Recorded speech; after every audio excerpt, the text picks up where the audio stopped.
Consistency. Consistency, consistency, consistency. Just keep going, keep doing it. Keep creating, keep writing, keep taking pictures, keep sewing, keep building, keep growing, keep doing it. Just keep, it doesn't matter. Just know this, everybody's doing something. There are people out here who are doing what they want to do. There are people out here who are doing what they don't want to do because they don't know what else to do. There are people out here doing stuff because they're trying to make their mommy or their daddy proud or their kids. It doesn't matter. Everybody's doing something, whether they want to do it or not. This is what I want to do. And once again, I'm on the other side of my comfort zone because I'm uncomfortable. But guess what? Fuck it. We're doing it live. We're doing it live. Let's begin, shall we? Dear James, I had begun this letter 5 times and torn it up 5 times. I keep seeing your face, which is also the face of your father and my brother. Like him, you are tough, dark, vulnerable, moody, with a very defiant tendency to sound truculent because you want no one to think you are soft. You may be like your grandfather in this. I don't know. But certainly both you and your father resemble him very much physically. Well, he is dead. He never saw you, and he had a terrible life. He was defeated long before he died because at the bottom of his heart, he really believed what white people said about him. This is one of the reasons that he became so holy. I am sure that your father has told you something about all that. Neither you nor your father exhibit any tendency towards holiness. You really are of another era. Part of what happened when the Negro left the land and came into what the late E. Franklin Frazier called the cities of destruction. You can only be destroyed by believing that you really are what the white world calls a nigger. I tell you this because I love you, and please don't you ever forget it. That right there, ladies and gentlemen, is a passage from James Baldwin, The Fire Next Time.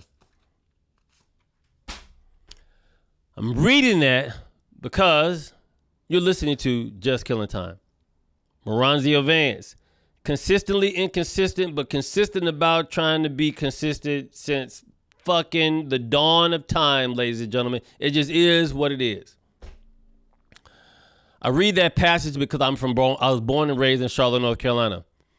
I come from a place where there are people who, to this day, shit on me for doing what my heart told me to do.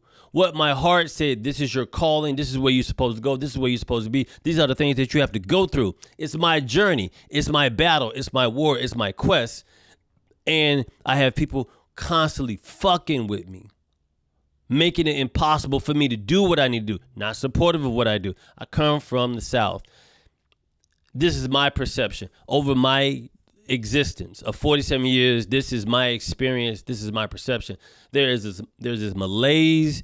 There's this, I don't know, filter over the South where there's a ceiling.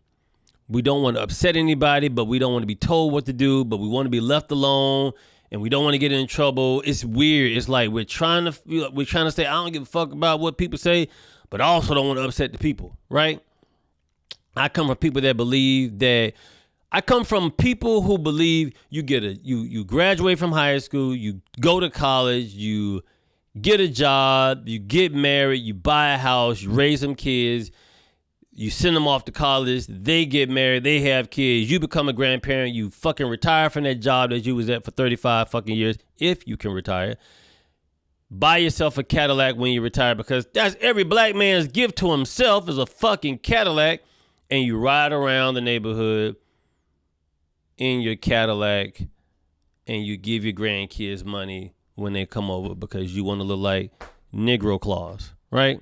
That's where I come from. I'm sure it's probably more to that, but at the end of the day, that's what it is. And I'm saying this because I used to be a dreamer, and then I moved to Los Angeles. I was a dreamer. I mean, before I moved here, I believed I could do anything. I had goals. I had aspirations. I came out here thinking like, before I came to LA, I was like, I'm going to do this. And I'm going to get people to do this. When I was in college, I was like, let's start a radio station. Let's start a TV station. Let's start our own groundlings. Like, I was like, we don't need anybody. I was all about, we do this our way. They'll come to us. And then I got sucked into believing that I needed to come out here. My editor gives me notes, so she said, "Say you're just gonna keep doing this, okay, until I get it right." Right. And then Los Angeles and apparently dreams come. I don't advise you, if you are a dreamer, if you love yourself, if you love what you do, and you want to keep doing it without someone grading it, someone telling you, oh, you can keep doing that, but you can make money doing it. The moment someone talks to you about monetizing something that brings you joy, fucking walk away. But Maranzio, people got to make money to live. I get it. And there are other things that you could do to make money to earn a living. Don't let anyone try to monetize what you do for fun. What brings you joy, what fills your heart, what makes you feel love, what makes you spread love, what makes you grow with love. Do not let someone monetize that shit. Do not let someone put a dollar value on what you simply enjoy doing because it brings you joy.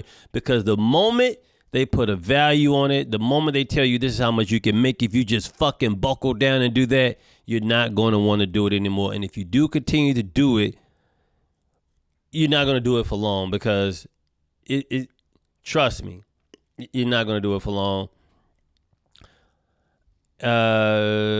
Apparently dreamers come, dreaming and fuck. So I came out here. A couple of things that inspired me before I moved out here. Arsenio Hall inspired me. Chris Rock inspired me. Bring the Pain inspired me. Nick Cannon's Drumline inspired me. Bill Cosby himself, I don't give a fuck, inspired me before we found out what Bill did. Mitch Hedberg inspired me. David Fincher inspired me. Brad Pitt inspired me. Denzel inspired me. Don Cheadle inspired me. Don't meet your heroes. Jerry Seinfeld inspired me. I met Jerry Seinfeld at a comedy club. I was headlining, and the manager told me, he said, yo, there's a chance that Jerry Seinfeld may show up. If he does, I'm going to light you early so he can go on stage. I don't have a problem with it. I get it. But I need you to understand how crazy that is that you, me, the headliner, can be working a club where it's supposed to be your week of performing. And the club or the person running the club would say, I know it's your week, but there's a bigger, more important, richer, famous, able to draw human being that's going to come here, and we're going to cut the mic off in the middle of your shit if he says or she says they want to go on stage. Happened to my friend Jasper Red at the Orlando Improv. He talked about it for years I get it. You work hard to headline a club and you're thinking, okay, this is my time to shine. This is what I'm going to do with my time. And then somebody bigger will come in and say, but I want to work this week. Can you make that person go away? And the club will do it because the clubs are not about the art or the building of the comic. It's about the dollar. Don't argue with me. Argue with yourself. And here's where I fucked up. I fucked up by wanting my dreams to make me rich because that became the goal. Like, I came out here like, I want my dreams to make me rich. I never should have done that. I should have just dreamt, done what I wanted to do. Whatever happens, happens. But the moment I said, these are the things I want to do. Sex in the City inspired me. I don't know if I'm saying it right. I used to watch Sex in the City, partly because of my ex-girlfriend I was dating at the time. But also, at the end of the day, It's good writing. It's four white women. Four white women bitching about how terrible their lives are when they're not terrible lives. They're just rich and then nobody want them or whatever. Or they just, it's weird, right? But the moment I made my goals, I told myself I want my goals to make me rich. I want my dreams to make me rich. That's when I fucked up. And then I lost track of myself. I lost a connection with myself. I lost a connection with the 10-year-old me that was inspired. I lost a connection with the 6-year-old me that was inspired. I lost a connection with the 13-year-old me, the 16-year-old me, the 18-year-old me, even the 21-year-old me who was like, we getting up out of here and we going to LA. And then when I got here, I thought to myself, there's nothing that I can do. And the reason why I didn't think there was nothing that I couldn't do is because I fucking managed to get the fuck out of the South. If you can get away from your fucking small town, whether it's in Indiana, whether it's in fucking Michigan, whether it's in Illinois, whether it's in Arkansas, if you can get away from your small town people, the small mindedness, people beating you over the head with the religion, God gonna punish you if you go out into the big city. Okay, all right, we'll see. If you can get away from the people who are telling you that your dreams are absurd, if you can get the fuck away from the people who don't dream, who are happy at home, wanting to be with somebody that looks like Admiral Akbar and making fucking macaroni and cheese with goat cheese in it and thinking that's something special, and telling you that your dreams are dumb, fuck them people. Fuck them bitches. Fuck people who don't support your dream. If you got a dream and you share it with somebody, that's your fault. But if you share it with somebody and they shit on it, fuck them people. You don't want those people. So it made me miss celebrating things that really meant something to me while it was happening, but I couldn't embrace it. I couldn't enjoy it. Like when I met Arsenio Hall for the first time, head blew. I was gone. Gone because this is the man that I used to watch at 11:30 at night when I should have been asleep, should have been doing homework, shouldn't have been on the phone with my ex-girlfriend who had just fucked my best friend. I shouldn't have been on the phone with my ex-girlfriend who fucked my best friend, and then I took her back after she gave her virginity away to my best friend because street dudes, they got tattoos and baby mamas and have had chlamydia several times to say he a simp. Women who love to prey on weak dudes be like, that's a mark. I get it. I was in the ninth grade. I was just trying to find love in the ninth grade. I just wanted to find somebody to love so I can go off into the sunset and build a life and recreate the safety that I had before my parents split up. I got that out of the bell. I got that from the bell hooks. Like, it resonated with me when I was reading the bell hooks, All About Love. I was reading that, and then I was like, oh, that's what I've been doing all my life, trying to recreate what my parents had before they decided to say, fuck this shit, and went their separate ways. I was trying to do that since 6 years old. And then 15 in the ninth grade, think I'm in love with this right here. Not in love with it, in love with the idea of it. Also some other shit that I'm going to write about in the blog, in the book about that situation. I'm going to write about everything I'm talking about. Instead of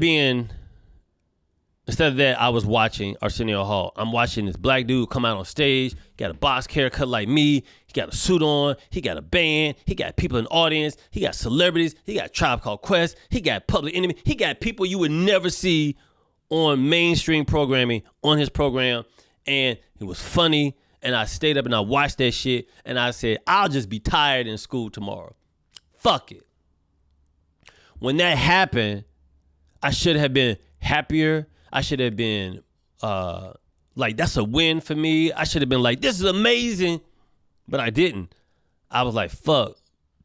This ain't gonna make me richer. And the people who doubt me, the people who root against me, the people who shun me, the people who make it impossible for me to have a connection with people that I love, won't find value in it. My family may not even find value in it because they don't understand the significance of meeting a hero liking you back, having a conversation with hero encouraging you to keep doing you. You made it this far, fucking keep going. Like, I didn't enjoy the wins because the wins wasn't bringing in the money. That, here's the crazy part. My wins mean a lot to me, but my wins don't mean anything to anybody else because they can't get anything from my victories. There's no money attached to my victories. And that's what people want from you. Your money, they want to control you. And if they can't get money from you, they want to make your life miserable until they get money from you. Because that's what ain't shit people do. So that happened. What else? So I'm trying to get back to, I'm working on, like, this podcast is about me getting back to creating. I like to write. I used to write a lot. I stopped writing. I had a manager who told me to stop writing. Like I said, a lot of people get in my head. I had motherfuckers tell me when I first moved to LA, you're not going to find your voice until you're 10 years in the comedy, or at least for 10 years you won't find your voice. I had motherfuckers telling me that I should not react when I was being wronged by people. Some of those people that was telling me not to react to the people that wronged me work for the people who wronged me. So, of course, they're going to do what they have to do, right? But I'm trying to get back to the Moranzio that was inspired by Drumline, the Moranzio that was inspired by Beetlejuice, the Moranzio that was inspired by Harlem Nights, the Moranzio that was inspired by The Secret of Nim. If you've never seen The Secret of Nim, it's a John Bluth movie. It came out in the 80s. It's about some fucking smart-ass rats. Incredible cartoon. Also, The Last Unicorn, I think, is John Bluth also. Two of my favorite cartoons. John Bluth used to work for Walt Disney, and then he was like, man, fuck all this fairy tale shit. There's other stuff that could be done. And he went off and did his own thing. By far, I think John Bluth was smarter and better than Walt Disney. But whatever. And then they started milking it down and fucking did The Land Before Time. And then The Land Before Time 15 and all this crazy shit. And then it's also at the same time I can't go back to who I once was, right? I can't go back to who I once was when I was young because I've seen too much fucked up shit. Eyes wide shut shit, deception, evil. I know ain't shit people. Blah. I know ain't shit people. I know ain't shit people. I have to say it out loud to just to be like, I know ain't shit people. I can't go back to the young person because I abandoned him. I abandoned young Dreamer Moranzio that was like, let's just do it on our own. I was like, no, these people over here really like us and they want to make us rich, right? So I abandoned him. I can't get back to him. Los Angeles people is like a brothel and everybody's trying to get picked. You ever see Rush Hour 2, I think it is, with Chris Tucker and Jackie Chan? They go to this sex place or whatever and they got to pick out chicks. That's Los Angeles. You come to LA, you stand in the line and you wait to get fucked. That's it. You dance, you look good, you take the pictures, the headshots, you do the poses, you perform, you have somebody in your ear saying, this is how you should do it, then we'll come get you. I had a manager tell me that if I wasn't with the management I was with, he would work for me. Left that manager because the manager wasn't doing anything for me, then went and contacted that manager. And then he told me, oh, I'm not managing nobody anymore. Or I'm not taking new people right now. The wrath that came from that, and that's a double entendre. The wrath of that, I had one manager or agent tell me at the Hollywood Improv, I don't want to manage you and I can't manage you right now, but go off, get a buzz, get yourself hot, I'll come get you and we'll make some money. I literally allow people to tell me that I wasn't enough for them to manage me or fuck with me, and I let it do it. I let it fuck me. I have to deprogram myself. You know, Los Angeles makes you misplace your dreams. you walked in with, and you started seeing yourself as a commodity, as a property, a way to create wealth for them, not for yourself, for them. I've been trying to, the problem is, and let me, if I could be honest, I've been trying to, and I wrote this down, so I need to make sure I say it correctly, or it's going to sound like jambalaya. It's going to sound like some bullshit. I've been trying to get white men and white women to look at me as more than a commodity and look at what I want to do as possible, make them look at me as much as possible when they will always see me as chattel.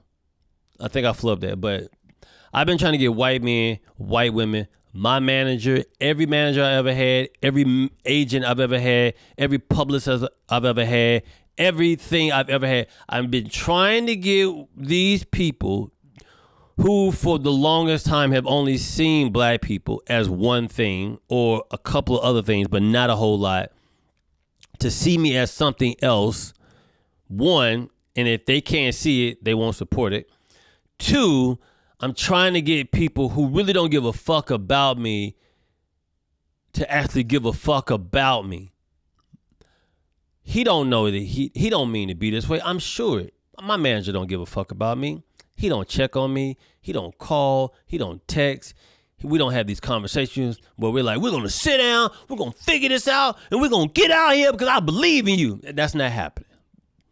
It is, nigga, go get some heat on you so I can get my hands warm and shake them fucking coins out of your son like the hedgehog looking Negro ass so I can get the fuck out of this business.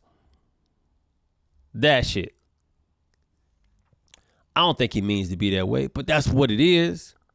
He's not worried about me. He's not trying to build me. And he's not supposed to. I'm saying he's not supposed to, even though I don't agree with it, but I understand it because there are people that are going to watch this and listen to this and be like, it's not your manager's job to make you. That's great. I'm glad that's not his job to make me. So if I'm being managed by somebody and I make myself while I'm with them and they didn't do anything with me to help me get there, who the fuck do I owe? Who? How, Sway? How do I pay somebody a cut of money when they did nothing but tell the people who are like, who is that nigga? That's my nigga. Really? Yeah. Can we use him? How much you gonna pay me for him? I don't know. How much you think he worth? I don't know. Let's see. And you throw him out there and let him dance. And depending on how many coins, and you know how you go to the little arcade and you do the dancing, you stepping or whatever, and the points come up on the board. That's what we're all doing. We're all on the fucking thing. Change. Am I dancing good, boss? Am I doing good, sir? Am I performing for you satisfactory? That shit right there. It doesn't matter. I've been pitching shows and ideas for years. I see it. I don't want to see it, but goddamn, do I see it? But then you have to find your own people, right? If you do anything differently, if you do anything differently, they shush you and they say, stop that shit. You're fucking up the program. Like, if you do anything differently, like, there's black people, this is from my experience, from conversations I've had, there are black people who'll be like, man, I'm going to just do what they asked me to do so I can get chose. Right? But then if you say that you want to do something different in front of these black people, they be like, you stupid. You how the fuck? They ain't gonna let you. You crazy. That's not happening. You need to stop it. Right? That's the truth. I've seen that situation. I've been in that room. I don't record these conversations because I don't even want to go back and listen to the level of ignorance that I have been subjected to.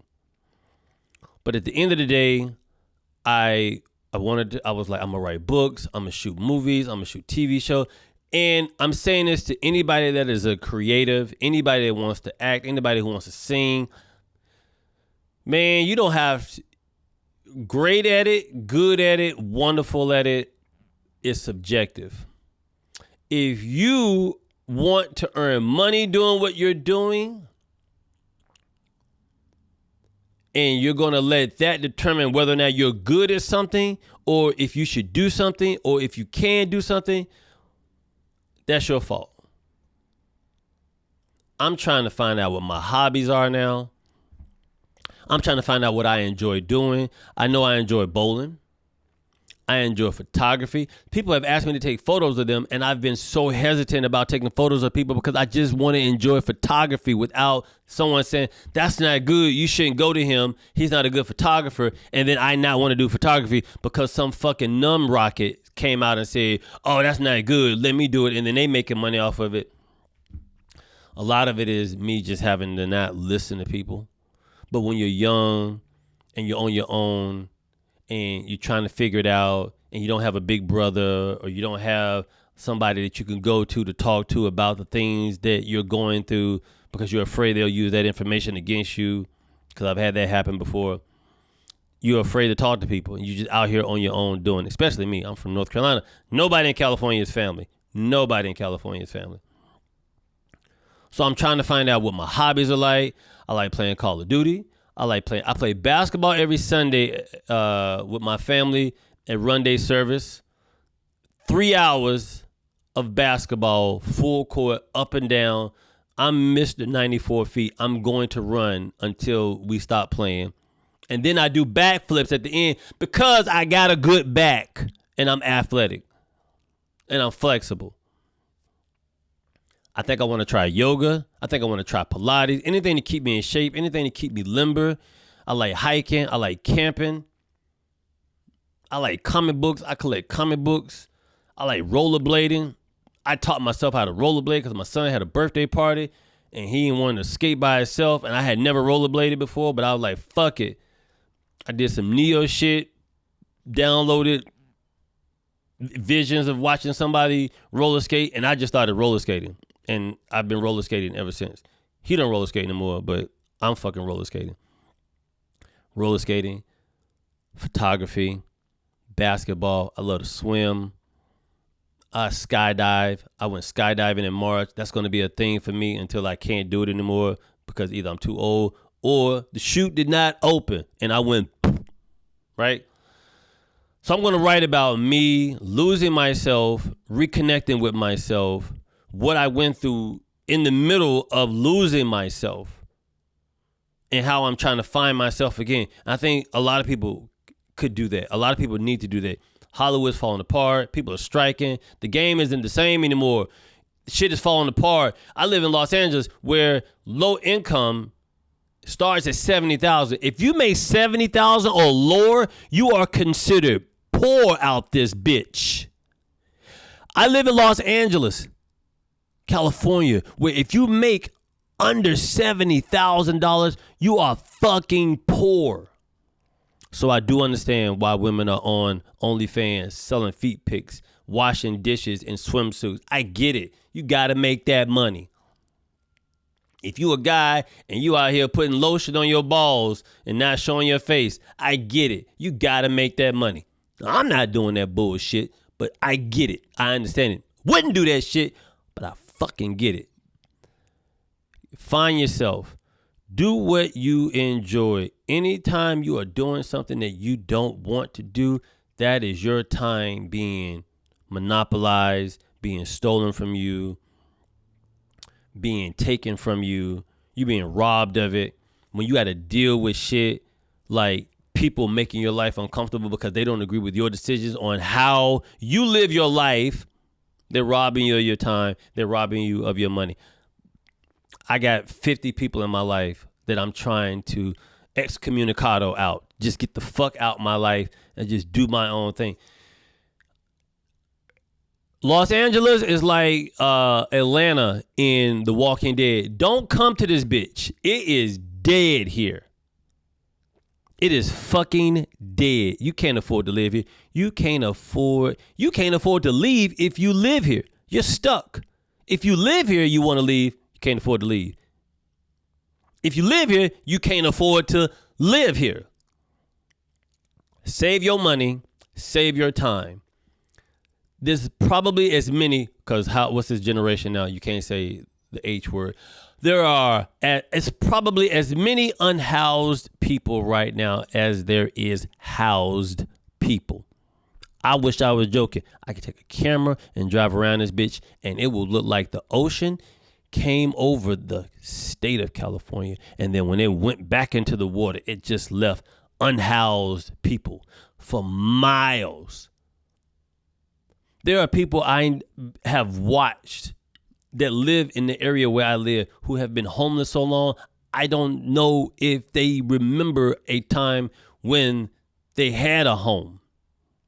Can't afford to live here. The average apartment, 1 bedroom, is anywhere between $1,700 and $2,000. And that may not be in the neighborhood you want to live in. That's just an apartment. It may not have any amenities. There may not be a laundromat. There may not be a dryer. It won't be any equipment for your children to play on. If you have children that want to play on equipment, there's no rent office. It's just a fucking building with a maintenance guy who works several different properties. And every now and then he may come over and sweep the area, take out some trash, wash the steps off, but that's it. And you have to pay for that fucking box that may have a popcorn ceiling and maybe 3 windows in it. That's it. And you pay $2,000 for that 1 bedroom apartment that will not have new carpet in it, because why the fuck are they going to give you new carpet? They don't give a fuck. I'm trying to find myself again. I'm trying to reconnect with myself. I'm trying to do away with the deprogramming of dancing for my meal. Stop trying to create things that I think the people who rep me will like, or they feel confident in going out and saying, my chattel made this, and I believe that my chattel can make some money for all of us if we put it out there in the open for him to do the thing that he does. We write a lot of things that we think will make money. We write a lot of things that we hope somebody will say, this is a good worker, bring him in. Like, that's what we do. It's not up for discussion. It's not up for discussion.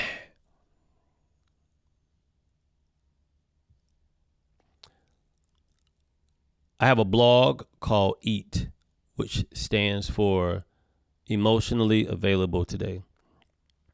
I had a microphone t-shirt on last week. If you like it, hit me up. I can get you one. T-shirt I have on right now, it says, hello, I am just killing time. If you want that, you can get that. I'm going to say thank you to AB, that's the initials, for your donation. I appreciate that. I really, really, really, really appreciate that. If you have a story about a time where your time was wasted and you wish you could get it back, if you're struggling with something, you want to vent about something, email me at jktpodcast@gmail.com. I will talk it out on the podcast. I'll read it. I won't say your name, and I'll read it and we can discuss it. I'll figure it out. But consistency, folks. I'm being consistent. I want to thank my editor, Ian, on the video, Dawn with the script. All the people who was like, yo, keep doing the podcast. People who send me messages saying, keep doing the shit. I'm the shit because I try. That's the phrase that pays. I'm doing something that I want to do. I don't want to just be another nigga that was born, walked through life, did exactly what was expected or I was told to do, and then got the fuck out of here. That's not what I have in mind for myself. That's not what I had in mind for myself when I got to this bitch. And I'm not leaving here. I'm leaving here with something. Like Denzel, I'm leaving here with something. I'm from the old school. I'm leaving here with something. jktpodcast@gmail.com if you want to email me. The podcast is on Spotify, Amazon, Google Play, iTunes, YouTube. I was told today that somebody would help me put together the old content that I shot at a studio that I'm not going to name because those people are a piece of shit. And I'm going to try to put that stuff out too as well. Just work with me.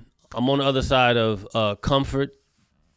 Go get that James Baldwin book, Next Time to Fire, which is wonderful. My name is Moranzio Vance, and that is it, folks. I just killed the time. That's it. I'm tired, but That's it. Thanks.